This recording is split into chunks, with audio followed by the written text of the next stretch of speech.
Hello, Steve White, Steve Arts89. I have to comment on the whole Epstein thing. I find it really fascinating that so many Trump supporters are turning on Trump because he campaigned on, one of the things he campaigned on was exposing the elites and the people that were behind all of this, and they haven't really done that. And people are now questioning, like, but you promised us this, you campaigned on this. Were you lying? Did this stuff not exist? Were you lying to us? Did you create a boogeyman to campaign on, or did it exist and now you're covering it up? Because either way, you've betrayed us. And I'm not sure they can unring that bell because conspiracy theorists don't forget. It's not quite the same as the regular audience and the regular public, where you can just sort of put up a new controversy to distract them. The the conspiracy theorists live in those worlds, so I don't think they're going to forget anytime soon. And he's just trying to blame Obama and say, "Oh, that was all made up by Obama. None of it existed." But yet they came out earlier at times and said that it exists. They said they had files. They said they had information. They said they had video. They said they had all this stuff, and now suddenly it's all disappeared. And other people are turning around saying, "Well, this is because Trump might have been involved." Not saying he was, allegedly, supposedly, but he was friends with Epstein. He made that horrible, disturbing quote in one of the magazines, I think it was Time or something, that he was friends with Epstein. Epstein was a lot of fun. He liked beautiful women, even young ones like he did, which you can't get past things like that. If you really believe that there is this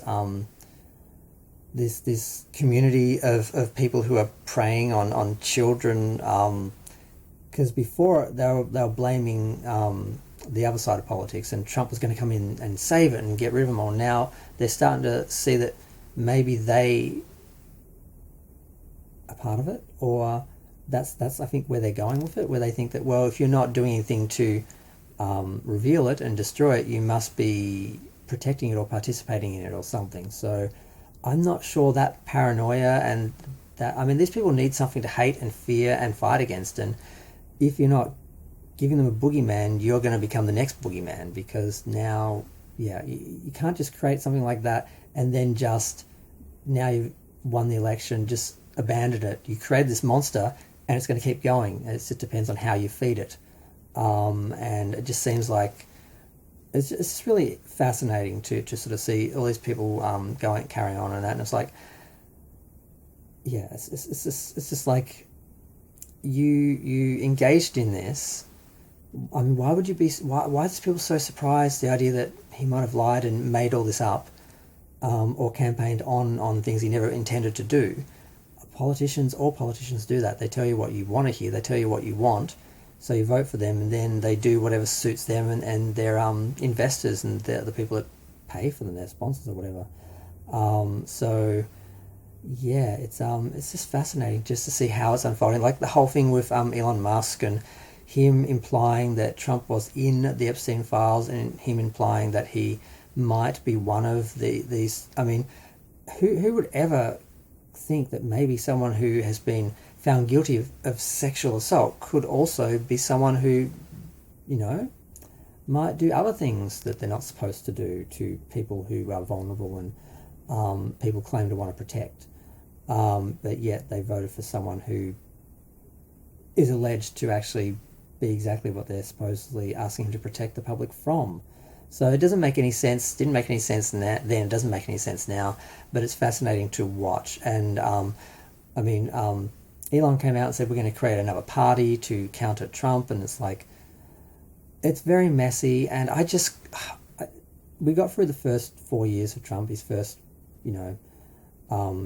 We can, God willing, it'll be 4 years, 3.5 years from now at some point, and hopefully he's out. And no, I don't think anyone can quite do this again.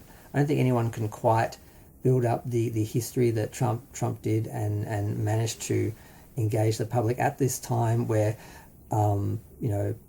reality TV and social media have dumbed people down to the point where they don't know what's real anymore. And I think he just happened at the right time. And I think once he's gone, no one else is going to be able to, follow him. Like, people are going to see through them if they just try and copy him. And I don't think you're going to get this perfect storm again. So if we can just get through the next 3 years without him totally destroying democracy, we should hopefully see a change, and things hopefully will go back to normal at some point.